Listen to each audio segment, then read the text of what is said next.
Uh, this is around 8 p.m. Nigerian time, just a few minutes more than 8. I believe it's, I don't know where you're hearing me from America, from Europe, from Asia. Welcome to another wonderful day where we look at what is trending, especially as regard to do the youths. This program is channeled towards the issues about the youths. We look at what is trending, how it affects the youths, and also how we can be able to provide a meaningful solution to some of the issues that affect our youths. So because the youths, I've always been saying that the youths are the future. The elders are the story of yesterday, while the youths are the story of tomorrow. And so any wise nation at all will invest more on its youths. It's just unfortunate that here in Nigeria, the youths are being ignored. You see men of 70, 80 still want to remain in power, still want to steal and steal. And you begin to wonder whether they want to steal this money to the grave. 70 years, 80 years, they still want to remain in politics. In fact, they want to remain in politics and steal till they die. So we are not grooming the young population into leadership. And it's a shame.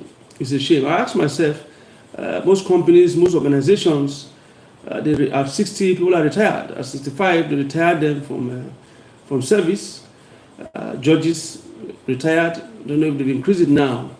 Those in the civil service, at 60, 65, they are already retired from the civil service, retired from active service, even if they are in the force.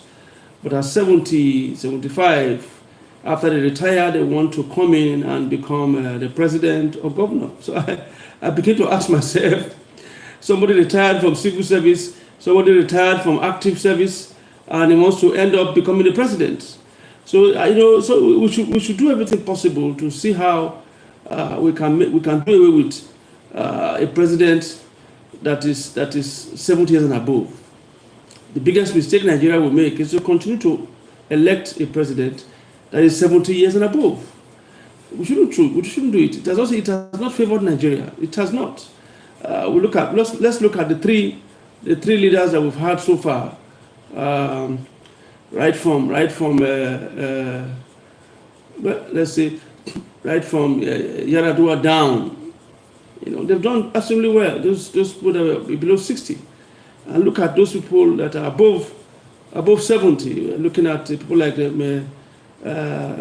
Buhari and even the current leader. Is it because the problem of Nigeria is so complex? That somebody that's above 70 will not be able to have. We should not be electing analog president. We should go for digital presidents.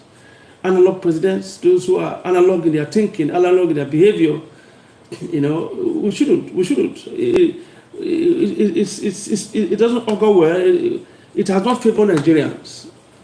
It has not favored Nigeria as a nation, because those ones, most of them that are above 70, they've ended up becoming more of a problem than even a solution to Nigeria. So if I will advise, that if we are going to go for any election at all again, if we are going for the next elections, we should look for those who are below 70, those who are still very active, because the issues in Nigeria are multidimensional. The issue is complex. I don't believe any president will want to fail. I wouldn't believe that. I refuse to believe that. Then anybody that comes in as a president, he comes in with the intention that he wants to fail. They want to do well, you see, but they can't because they're analog. They are far behind. They are far behind in reasoning, far behind in, they can't. We have seen already. Okay, look at what happened in the Buhari regime, for example. It was people are still saying right now that that's the worst regime or the worst presidency since independence. We've never had a leader, a president, a government that is like that. I believe he came in to do very well, but his age could not permit him. In fact, after the first tenure, he will have resigned. But because there's something about presidency where you have the federal treasury is yours, you have unlimited power. Like some people used to say, the president of Nigeria is the most powerful president in the world. You can do anything and get away with it. In other nations, it's not like that. Even in America, we copy democracy from. The president of America cannot just do what he likes. The citizens have their own right. They know their right. And the president also knows that the citizens know their right. So the president knows his limit. But in the case of Nigeria, there's no limit to the power of the president. There's no limit at all. There's something that happened. I've said it in this program before, and I will continue to say it again and again as long as I live, because it made me begin to appreciate the Western world and the way they reason. During the first tenure where what is his name again? Where Donald Trump was the president after the election, and Biden was declared the winner, and there was controversy whether Donald Trump will leave the presidency or not. Whether he's going to challenge it, he's going to do this. They call them Secretary of Defense. They asked the American Secretary of Defense then. I think it's a general in the army. And I remember they asked him. Trump was still in power, remember? And they asked him, which is like Minister of Defense now. They call them Secretary of Defense, but they asked the Secretary of Defense, while on is Minister of Defense. They asked him, now that Trump is saying the election was rigged and blah, blah, blah, and he look as if, with his body language, he look as if he's not going to leave the presidency, what would the American military do? Are they going to support the president or what? I respected democracy. When you see democracy in America and some Western world, you will know that what we are practicing here is completely different. I don't know what to call it. Completely different. You're a Minister of Defense working in the regime of a sitting president, and they asked him, and he said that they don't run a monarchy. The constitution is not a monarchy constitution. You say what we run in Nigeria what we run in America is a constitutional democracy. So we support the constitution. It's not as if we support the president, we support the constitution. That's how it's supposed to be. So which means the election have been won. Even the sitting president, even though the sitting president is against the result, as far as they are concerned, it is the president that won the election that they will support. Because that is the constitution, they will support the constitution. But you find out what we have in Nigeria is something that is the president. The president is all and all. He's even above the constitution. People can be arrested, people can be done, they can do anything to people. In fact, it's like the security agent, they are just within a phone call from the president. Get this arrested, get that arrested, do this, and they just go immediately. Whether it's against the constitution or not, it's not followed. And I don't think it's ideal.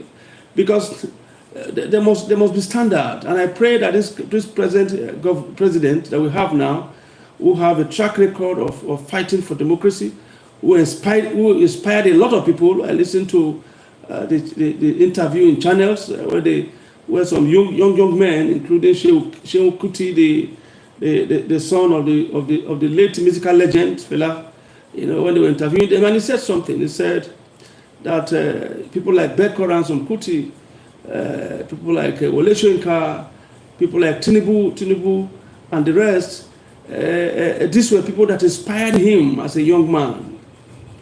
They inspired courage and politics in him because of what he did in Adeko. They stood for the truth, they fought the truth, and they were seen as an example of Democrats. They call them Democrats. They had democratic values. But it's so sad right now that we have the same person who was a role model to a lot of people, young people, on the issue of democracy, who make them love democracy. Some certain things are happening in the government that he's heading. And one begins to wonder if he's really aware of what is happening. If he's really aware of what is happening. Or people, or some overzealous people are doing some things just to protect him, and he's not even aware of them. And it's possible. It's very, very possible. Because the Bola Tinubu that we know as a Democrat will always support democracy to the last minute. He will support democracy because he's a Democrat. And we have seen it again and again and again for over 25 years. What is 25 years? Yes, over 25 years. Right from the time of right from the time of MK Abiola, 1993 down. He has been a strong advocate for democracy. We admire his courage, we respect his courage, we respect his personality. But my prayer is this, that all that the President Bola Tinubu has stood for almost 30 years of his life, should not be messed up by some overzealous security agents, overzealous people within the corridor of power. Because if anything goes wrong now, if anything goes wrong in the next future, in the next 20, 30 years, 50 years, when they will be talking, when they will look back at this very present government, they will not say, they will not call the chief of staff, they will not call the chief of defense, they will not call the minister of aviation, they will not call, no. They will say the President Bola Tinubu administration. That's why the president should have men, Democrats like him, that believe in democracy. He should listen to them. If I was the president, I would make a lot of consultation with people like the Afenifere, people like his old Nadeko Ali, because I found out that this country is one of the biggest problems we have in Nigeria is that there are too many psychophants. Not only in politics, but in religion. Too many psychophants. As long as they know that they can eat from you, they will begin to tell you what you want to hear. They will try to manipulate you. They will try to fill you with wrong information. They will claim that they are fighting for you. They are representing your interests. And the reason why they are doing that is simply because they are eating from you. I mean, I've seen quite, I don't want to begin to call names. I've seen quite a lot of people who were against this administration. In fact, a minister in this government once said, the president said he wants to continue the work of Buhari. Then, and he began to wonder which of the work does he want to continue. He was making a mockery of APC then. In fact, they asked him, and I was wondering, is anybody with his normal sense that would defect to APC? He said all kinds of things. But that same person today, because he has found himself in a position where he's also comfortable, where he also have access to cash and the rest, and he has forgotten everything he said. I've seen some people in PDP then who were in the Atiku camp, very close to Atiku, and the rest, they all switch over again to this government. You know, because you see, that is the problem we have as a nation. And I pray that Bola Tinubu, with his experience, his age and his experience in politics, he should be able to separate the psychophants. If President Bola Tinubu wants to succeed as a president, he should be able to filter them. He should be able to separate them between the genuine Democrats and the sycophants. Because we have people that are sycophants. Like I said once in this program, they belong to AGIP. You know, AGIP is one of the biggest party in Nigeria, AGIP. And somebody will wonder, what is AGIP? Is it a new political party? No. AGIP has been in existence since 1999. AGIP has been there. You know, and a lot of people, a lot of politicians, 95% of Nigerian politicians, they belong to AGIP. You know, AGIP, any government in power. That's what they belong to. Any government in power. Most of them you see in APC to now, they were once in PDP. They moved from PDP, they come to APC. Now they left APC because they are no more. They are no more in power. They don't have access to power anymore. We begin to hear story that they want to form mega party. Why? Because they, as far as they are concerned, they must be close to government. Apart from governance, apart from being close to government and eating from the government, they don't have idea of what to do in life anymore. You know, they are career politicians. That's where they eat from. Once they leave power, they know there's nothing they can do. They have no achievements. You know, look at the politicians we have now. How many of them have been successful in their business, successful in their trade? None of them. They came in since 1999. Some have been in politics since 1999. They came in to governance since 1999. You know, and they've been there since, around the corridor of power. Maybe they leave briefly, they'll come back, they'll leave briefly, they'll come back, but they remain in the corridor of power. Doing what? So that they can begin to eat money. Eat money. Their own. That is what they know how to do. Easy funds. Easy fund. That's how they live from. You know, they can have easy access to contract. You know, a contract that can be done for 2 million, for example, they will award it to them for 400 million. That's how they survive. They can't survive. They are not men. They can't survive on their own. They can't go. They can't survive. Nigerians have been surviving on their own. There are a lot of Nigerians now that have not benefited nothing from this government. From 1999 till now, there's nothing they have benefited. In fact, the government is a liability to them.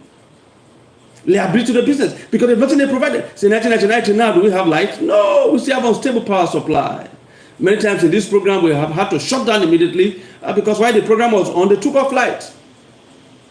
And now we're talking about light, fuel now for over 1,000 naira. So you ask yourself, how many liters will you buy a day? This is part of the issues that is frustrating a lot of Nigerians. A man once said that oppression makes, you know, the knowledgeable man mad. Makes the knowledgeable man mad. And unfortunately, we live in a country where we have too many gullible people. The politicians know that most Nigerians are gullible. For example, during the 8 years of Buhari regime, what did he say? It's the same format. You know what he said? Just endure, because things were moving well. Nigerians were moving. At least this was a little bit normal. Bag of rice, 3.5, later I moved to 7.5. Things were normal. Things were okay. You know, and the Buhari government came in. The APC came in through Buhari then. And things began to go worse. It was getting worse. And what were they saying? Oh, they've destroyed the economy. Oh, the economy is bad. Oh, something people are seeing. All of a sudden, things begin to get expensive. And they're still using the same format. That if it did not come, Nigeria will have collapsed. And you ask yourself, after 8 years, what can you point to? What would that government be remembered for, apart from massive corruption? I will not get tired of saying it. I'll say it again and again, because most Nigerians are dull of hearing. Whatever this present government is going through now is because they inherited a battered system. You know, and President Tinubu, for example, being a Democrat, is just trying as much as possible not to concentrate on the past. Let him see what the future will hold. You know, that's why he has not been able to say much about what he meant. But we begin to see it. We said it here that even for the next 2 years, our NNPC will be drilling for oil, but they've collected the money before. Then you ask them, what did they do with the money? As we are talking now, we are owing China over 4 billion. We are owing China over 4 billion. We are owing France. We are owing Germany. We are owing India. And the way Nigeria is going now, very soon we'll begin to owe Niger Republic if we are not careful. We'll begin to owe Benin Republic if we are not careful. Because it's just a borrowing economy. From 2014 till now, 2015 till now, it's all about borrowing and borrowing and borrowing and borrowing and borrowing. That's all. Nothing to achieve. And nothing to show for it. Nothing to show for it. So we'll keep reminding ourselves again and again. We live in a country for 25 years now. People cannot point to any dividend of democracy that have benefited. They can't. People cannot. People cannot. The only thing we can talk about now is the fact that during the Obasanjo regime, at least GSM was made possible. Even though GSM now is so common in most African countries, not a big deal, but let's say it was made possible. Because I remember before the GSM came on board, it was terrible with Nitel. You know, if you want to get landline, very expensive, very, very expensive. And most times, the distance is bad. You see them with their truck trying to trace the wire, trying to do this. You know, so it was a failed system, and it's not good for business at the end. So the only thing we can point to in 25 years of democracy is GSM. The only thing Nigeria can point to that they benefited in 25 years of democracy is GSM. Apart from GSM, what else can you point to? What else? Because the Third Mainland Bridge was built by Babangida. What else? The National Theatre was built by the military. So what else can we point to? Tell me one unique project, one unique thing that Nigerians are crying about. I would say, yes, this is what we have benefited in 25 years of democracy. Absolutely nothing. It has been years of promises unkept. Promises unkept. Promises unkept. Till now, we are still having epileptic power supply. And this government made it worse. Because as far as governance in Nigeria is concerned, I think it's a tradition. You know, when they just come, they make this a little bit difficult. Then they try to tell people, don't worry, we are trying to do reforms. We are trying to fix the economy. It is the same thing Buhari said. And he left with so much debt. It's the same thing that we are saying again now. There's no sign of it coming. There's no sign. And to me, it's wrong. The governance is about the people. We should have leaders who are interested in pleasing Nigerians, not leaders that are interested in pleasing IMF and World Bank. We should not be having a World Bank government in Nigeria or an IMF government in Nigeria. We should have a government for Nigerians that are interested in the welfare of the people. Because at the time when people just finish protest on bad governance because things are expensive, and things are truly, truly expensive. At a time like this, we were expecting that there will be one or two policies that will make life a little bit easy for people. Instead, it's getting worse. Now, fuel is about 1,000 naira, and everything is tied to fuel. Everything is tied to fuel. My brother, if you go outside now and you see the cost of living, you'll be amazed. The cost of things, you'll be amazed. It's crazily expensive. And Nigerians, again, because of their level of greed, they even made it worse. Because there are some things that you see, these are things that are made in Nigeria and the rest, and they'll tell you, is this the dollar? And I ask myself, what has dollar got to do with this? The man that is selling bitter cola will tell you the reason why one bitter cola is now 200 naira. Bitter cola before, you get 10 bitter cola for 100 naira, 1 for 10 naira, 10 bitter cola. Now bitter cola is going for 1 for 200 naira, 1 for 300 naira. And when you ask the man that is selling bitter cola, do you know what he will tell you? He will tell you the dollar.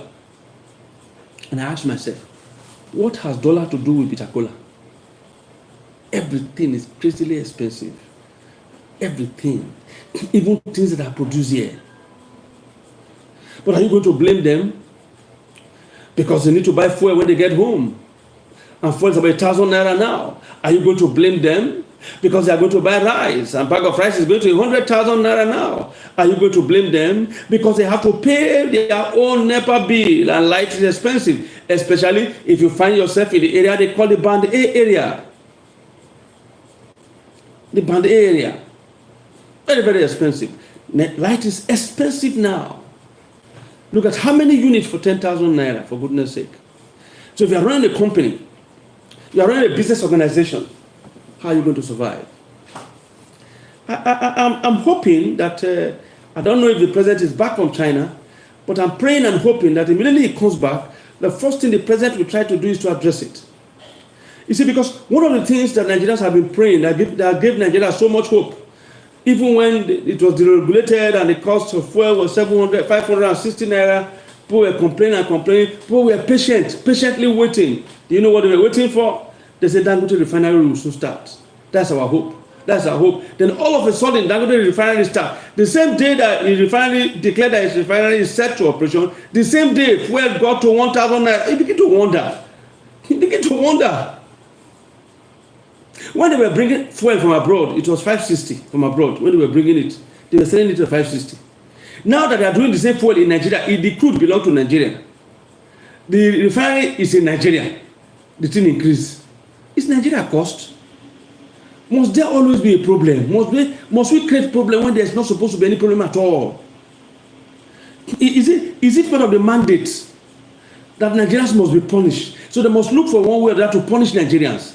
Because you cannot explain the rationale. There is no more shipping cost. There is no more landing cost. Then why has the fuel increased? If that's the case, then they should go back to importing it when we are buying it for 560.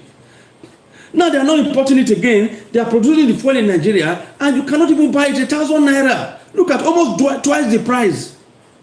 When they are doing it in Nigeria, the crude is in Nigeria. There is nothing foreign about it. All the transactions are done in naira. Then why are we buying fuel for 1,000 naira, for goodness sake? Can't there be an arrangement where they can even be giving the crude cheaper to Dangote so they can even reduce the cost to 200 naira? Do you know that if this government reduces this fuel now to 200 naira, everything will return back to normal? They should forget about any 10-point agenda. They should forget about 60-point agenda. They should forget about any agenda at all. They should focus on energy agenda. The reason why is because 90% of Nigerians don't work for government. 90% of Nigerians, they don't work for government, they work their own business. So the minimum wage you're talking about now is for few people, just those civil servants. That's the minimum wage you're talking about. How many people will it affect? Who is working for government? How many people do work for government? How many? Very few people work for government. So they should be looking at it, they have increased salary. Minimum, how many people? For goodness sake. So those who are not working for the government, whose business is even dying down now because the purchasing power of the poor is very poor. People cannot buy things anymore because they don't have the money. At times you drive, since the fuel went to 1,000 naira, 1,000 plus, I park my car. I park my car. I enter transport. I've removed the battery head. Because how do I go about it? If I want to buy 20 liter, it's 20,000 naira. If I want to fill my tank, even the minimum wage of 70,000 cannot be able to fill my tank. The minimum wage of 70,000 cannot be able to fill my tank. Please, if the president comes back, the only thing the president need to do, President Bola need to do, because we have other important issues, we need to industrialize. All this advice from IMF and the rest, they are to kill our country, kill our economy. They are to stop our industrialization because Nigerians are very intelligent. There is nothing we cannot produce here. We can produce a lot of things. This electrical gadget here and there, shoes, this, we can produce quality things for export. But we need energy. We need energy. We need energy. In Germany now, energy is being subsidized in Germany. There is no nation that wants to industrialize that will not subsidize energy. How do you go about it? How do people survive? We need to be a productive economy. And for us to be a productive economy, the energy must be subsidized. Please, the president is too expensive. Companies are folding up. It's not about bold decision. I've said it again. I've heard it again and again. We have to take bold. It's not bold decision. It's killing your economy. This is not a bold decision. The bold decision they can take is to reduce the size of governance. What do we need 50 ministers for? What are the ministers doing? They are not doing anything. What do we need the Senate and House of Representatives for? They are not doing anything. The Senate and the House of Representatives to meet their waste. They are draining our economy. Imagine paying a senator 21 million. How many senators are there? Then probably the House of Rep will collect 18 million. So if you know how much the National Assembly is gulping alone from the economy, look at how much was released to them at that time to purchase the SUVs. How does that add to the economy? Of what importance are these things to the economy? And other money that is going on here and there, we don't need them. What we need now is just to have one house that will work with the government. We don't need the two houses. They are waste of resources. They are not adding any value. I don't even know what they have even done. What have they done? Tell me what they've done. The only thing they passed within 24 hours was the minimum wage. Because they also have to protect their interests. There are other bills, there are other issues there that they refused. For example, the amendment of some sections of the Constitution here and there, nothing has been done. I don't see any reason, for example, why we are not going to have state police. Because the people, these criminals and these bandits, they only operate in the area they know. So if you want to attack, if you want to stop them, you will take people that are from that area to police the area. When they see visitors, they know instantly that this is a visitor. People that are staying in these communities, they know people that belong to their community.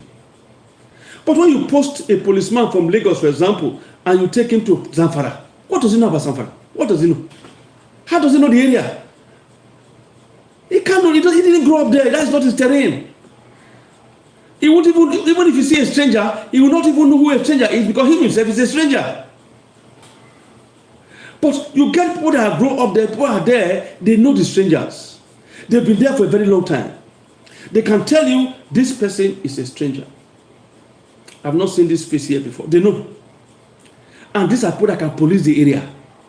Now, but because of politics, and it has to do, the North will say no, the South, then when the South say yes, the North will say no. When the North say yes, the South will say no. These are the things that will be keeping us where we are now. Every state should have their police. We need this security. We need to fight security. Do you know how many people that are suffering, languishing in the forest now? How many years? Look at those school children that were adopted for how many years now? They were kidnapped. Nothing has been done about it. The only time they tried to make noise about it was when Jonathan was there and they were trying to come in as APC. It became a national song. Even the president of America said the wife even had to carry a placard, bring back our guests, bring back our guests. And immediately they won the presidency. That was the end. They even kidnapped more people in the government. What did they do about it? It's a funny, you know, the issue of bring back our guests, it became so popular. It became a national issue. Bring back our guests became a national issue. It became a global issue. But after they won the election, more people are still being kidnapped. I see regularly all over the news of the copper from Akwa Ibom State that was going to Zamfara that was kidnapped. He has been there now over a year. After schooling for 4 years, I don't know if he did 4 years course or 5 years course, or he studied medicine 7 years. But after the number of years that he spent in university, graduated, his parents were so happy. Maybe the parents, they are poor people, believing and thanking God that yes, something good is coming. Only for him to go and say he's going to serve in Zamfara, the kidnapper. Those in government, if this were their children, how would they feel about it? The issue of insecurity, it should be a national issue. It should be tackled head on. We should have state police. State police. Every state should police their area. It will relieve the president from this burden. Just the way we have in America. We have federal police. We have state police. We should have issues that the federal police that can handle. We should have issues that only the state police can handle. These things should be spelled out. Every kidnapping within the state should be handled by the security of the state. It's not a federal issue. The federal can come and share intelligence. But those who are responsible should be those from the state. And right there, going further, in the local government, they should also have a police in the local government. They have their own police. So we have 3 sets of police. Just the way it is done in America. The federal police, the state police, and the local government police. Now, when we have these 3 tiers of policing in the states, we will bring down insecurity. Now, food are very expensive. Why? People don't go to farm. And when I read in the news today where people are complaining in Niger State or so that they are still paying levy to the bandits before they can allow them to go to farm within a country, a sovereign nation. The bandits have created a government on their own. They decide who go to farm and how much the person will pay. The people pay tax for going to farm in the same country. And they don't consider it an emergency. They don't consider it an issue that has to be handled. The state police should not be something that should be compromised. State policing should not be something that it should be a topic of argument. It's something that should be addressed immediately. Do you know how many girls are languishing? Do you know how many people, the north that is less developed, you cannot go far without education.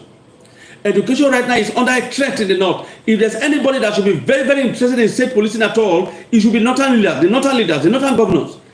Because the north is underdeveloped because of the high level of illiteracy. How long will this continue? You will think you want to use them, you want to use the illiterate people in the north to manipulate them for your own personal interest, but at the end of the day, the suffering in the north is much. Why? Because the southerners are a little bit well educated. They can stand on their own. But the only resources, the major resources that the northerners have, that they are making money from, is farming. What oil is to the south is what farming is to the north. We are suffering today because of very few people go to the farm now in the north. The northerners leaders should be trusted. Because very soon farming, agriculture will take over oil. People are gradually moving out of oil. It's a gradual process. In the next distant future, you will find out that oil is no more a big deal. They will buy it for less than nothing.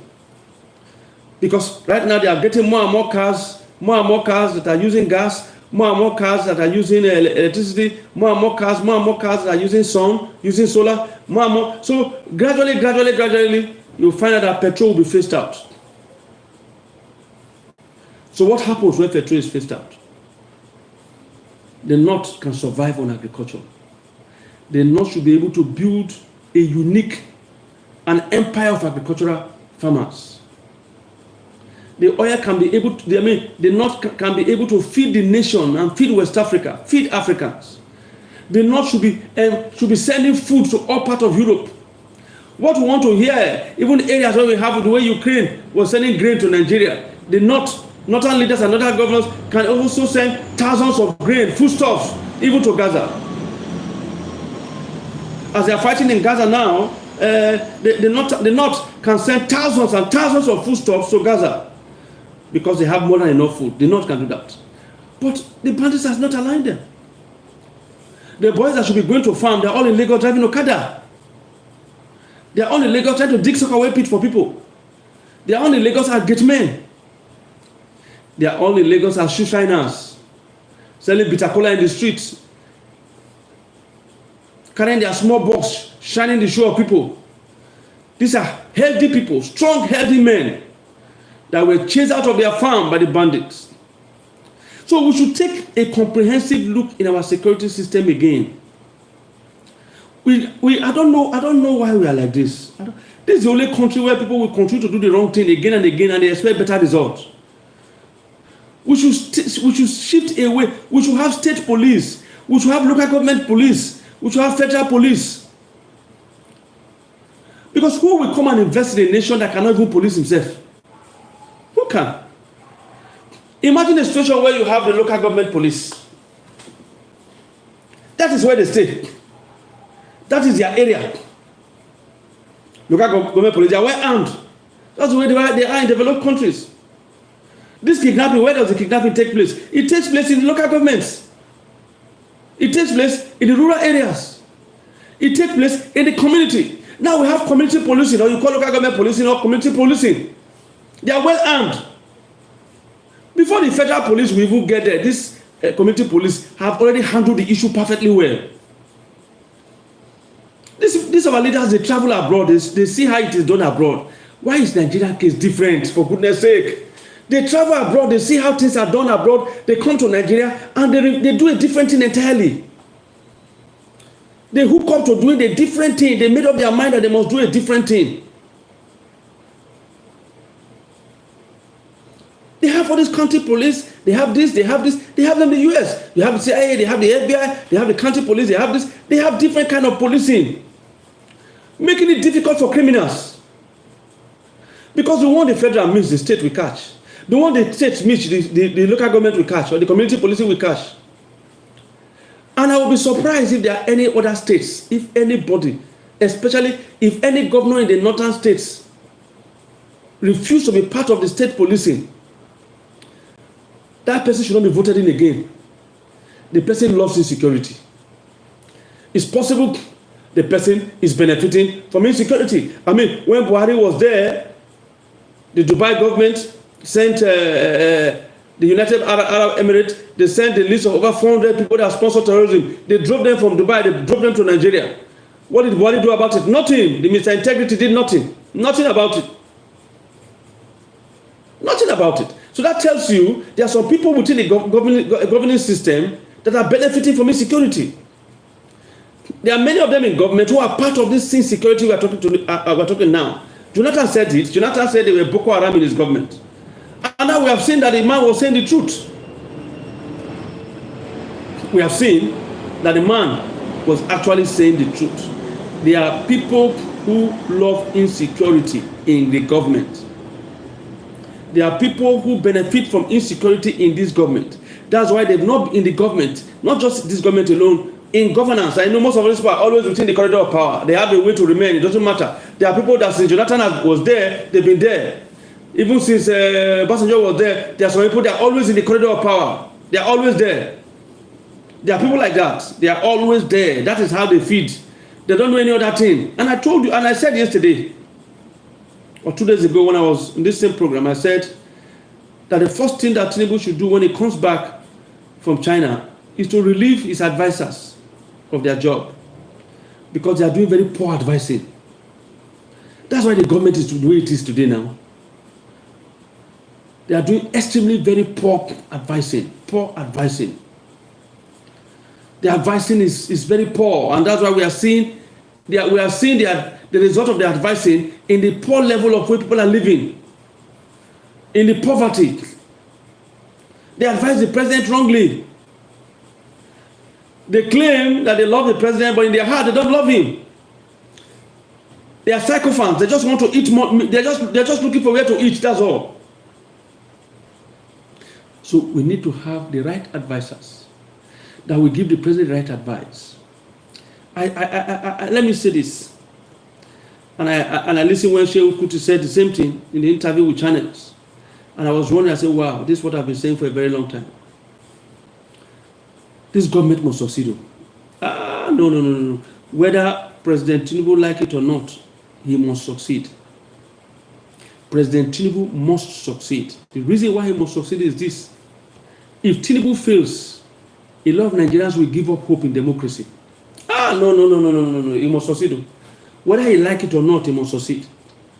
When Buhari was there, they said, well, he has military, he's a military man, let him go. We want poor Democrats. We want pure Democrats, pure Democrats. We don't want contaminated Democrats. We don't want Democrats that put their uniform and wear agbada. No, we don't want to put their uniform and wear suits. We want to put people who have democracy running in their blood. And a lot of people, they didn't vote for him. Many people didn't vote for Buhari. Tinubu anyway. Many people didn't vote. But then even when the result came out, even those that did not vote say, well, no problem. This government will be far better than Buhari because this man is even a Democrat. But with what we are seeing, the policies that are coming up, and I said something about advisors, that he has to relieve them.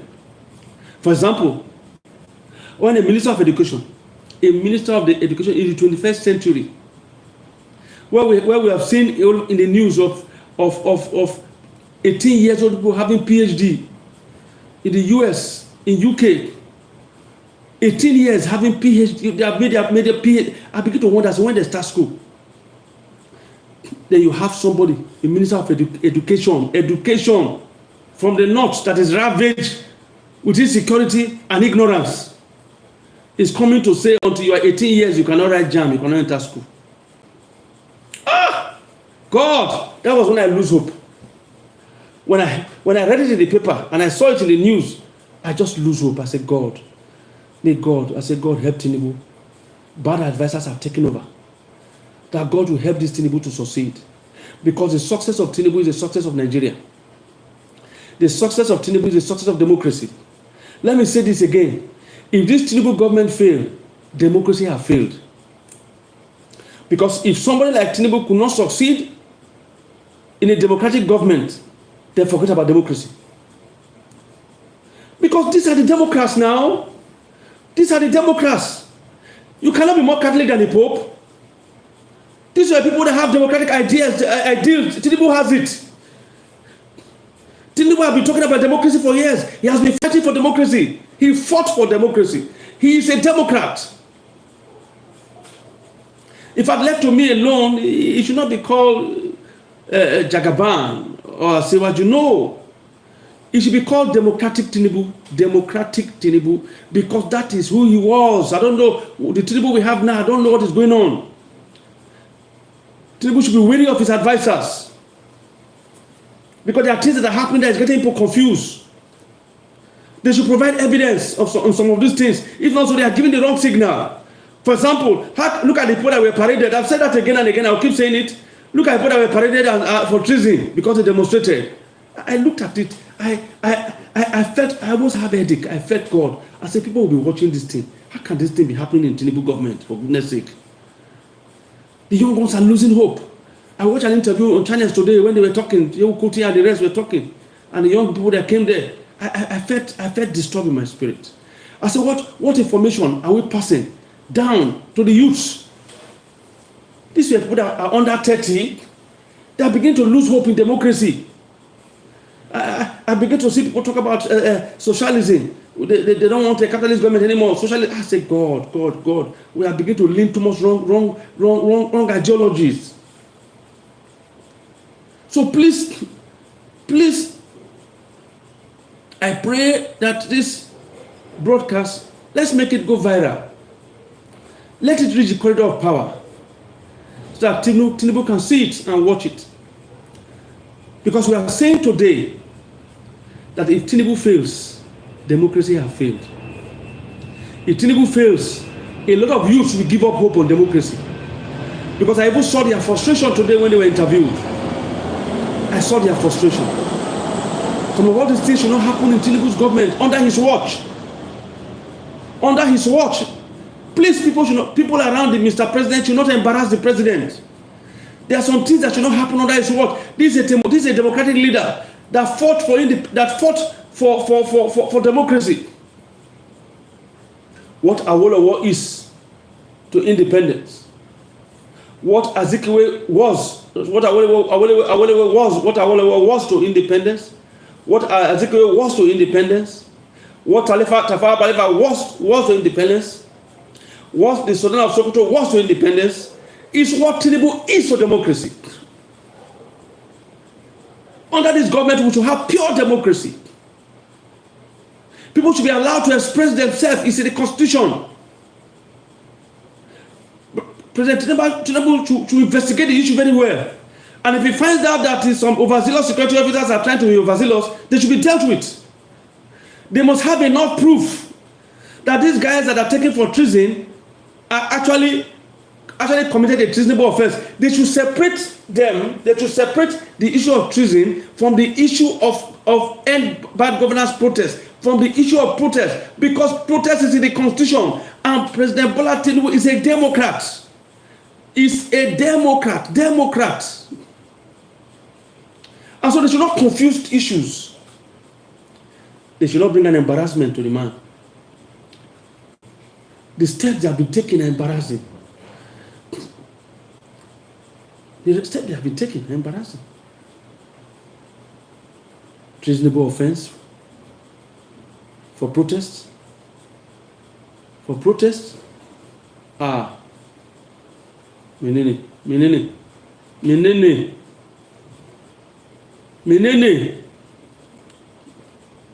They should have enough evidence to prove it. Enough evidence to prove it. If not so, they should apologize to the nation. They should have enough evidence to prove it, or they should apologize to the nation. We can't continue to be like this, to remain like this. This cannot happen under the watch of one of the most democratic presidents in Nigeria. The number one Democrat in Nigeria. The number one Democrat in Nigeria should be Tinubu, was Tinubu. Although what is happening now is confusing. The signal is confusing. This is democracy. Then while we are still trying to recover from that, a minister came in, said until you are 18. When 18 years is having PhD in America, somebody is saying until you are 18, you cannot enter the university. What an embarrassment. What kind of people are these, for goodness sake? These things should be investigated. They are bringing embarrassment to the president. Then we also have somebody else again, a former governor, who is coming out again to say he will make some state ungovernable. I don't understand such threat in democracy. They are doing everything possible to paint the government of Tinubu in a very bad light. Tinubu should not allow second-term ambition to make his government look like an autocratic government, a dictatorship, a government in chaos. How can a minister in the government say we'll make another state ungovernable? Who gave you that authority? Who gave you that power? As what? As what? Because you are there, you want to use the federal might, as I always say, we use federal might. You know, in a democracy, so many people shouldn't talk about federal might. How do you look at the military? These are well-trained people. You think because you are part of the government that you can use the military as you like? No. Nigerian military are professionals. They are one of the best military in the world. Nigerian police is one of the best. No matter the challenges we are going through, Nigerian police is one of the best. Nigerian army is one of the best. Yes, there are one or two bad eggs here and there, but we cannot call our security agents anything less than 70%. I've seen other countries. I've seen their security agency. We should not be coming here to paint our own as bad. American police have bad eggs. British police have bad eggs. So because you have one or two bad eggs in the police and in the army or in the navy, that does not mean that our security agency is no. We have one of the best security agencies in the world. Our security agency, they are better than those in America. They are better than them. Our politicians should stop it. Our politicians should not destroy our security agencies. We have one of the most professional security agencies in the world, one of the best. So our politicians should please keep their money. They should not use our money, the money that they're able to embezzle. They should not use it to destroy our security agency. They have shifted to our judiciary. The same politicians with stolen government funds are trying to mess up the judiciary. That's why you keep having injunctions here and there in the morning, overnight injunction. Overnight, this one will say this, conflicting. A state high court will say this, federal high court will say this. The same judge. I mean, the same judges, different judges, the same case. One case, get more than 5 different judgments. I begin to wonder, what is this? The politicians are becoming a very big embarrassment to our security agency, big embarrassment to the military. They should not corrupt our military. I pray that the military should be able to separate themselves from politicians. Just the way they did during the Trump era. The military in America were able to separate themselves from politics. Say, no, our own is to defend the Constitution. We don't belong to any party. The military are not politicians. They don't belong to any party. They work with the Constitution. It is in our interest to maintain it and to improve and not to bring them down. Like I said, our military is the best. Most of the issues we're having in Nigeria today, give them the equipment. It's lack of equipment. Give them the real equipment. They can handle the issue of Boko Haram. It's the same politicians. Those who are in government, they are the same people that are trying to use their position to influence and want to dictate to the military what to do. If not so, the military know what to do. We have we don't have weak military. I will say that again. Our military, they are not weak. We have one of the most professional, intelligence-driven military in the world. If our military has the same kind of equipment they have in America and they have in UK, I can assure you that our military will have been the best in the world if they have the same equipment. But they are denied. The last government, you think that if they want to crush Boko Haram, last government, they will not do it. The Buhari government can do it. The military can do it. Why the Boko Haram? Are they spirits? Are they not human beings? We have one of the best military. Our politicians. We want to beg our politicians. Nigerian politicians, please leave our military alone. Leave our professional military alone. We want a sound military. Nigeria has a sound military. The politicians are trying to corrupt them. But by the grace of God Almighty, the politicians will not succeed. They have tried to corrupt the judiciary. They are trying to corrupt the military. But they will never succeed. All their plans will fail. Because we want our military to continue to be the best. We want our military to continue to remain the best. We want a military that the nation will be proud of. That Nigerians will be proud of. And we have them. When our military go outside Nigeria, our police go outside Nigeria, they perform wonders. I'm telling you that I've seen it. I'm not telling you what I was told. I've seen military in other countries, police in other countries. I've seen them. Are you talking about corruption? There are 1 or 2 corrupt police officers, yes. There are also 1 or 2 corrupt police people in other part of the world, in America and Europe. They have them. I've seen them, my friend. It's not only Nigeria. Don't make it look as if it's only Nigeria. As if the worst is in Nigeria. The only thing you can be ashamed of in Nigeria is the kind of leadership we keep having. Our institutions, if we have the right kind of leaders, our institutions can stand. They can stand the test of time. Our institutions can be the best. Our problem is leadership. Leadership. Leadership. So President Tinubu, my prayer is that you get it right. And I ask all Nigerians to join hands together to pray for the president. Because whether you like it or not, the success of Tinubu is the success of Nigeria.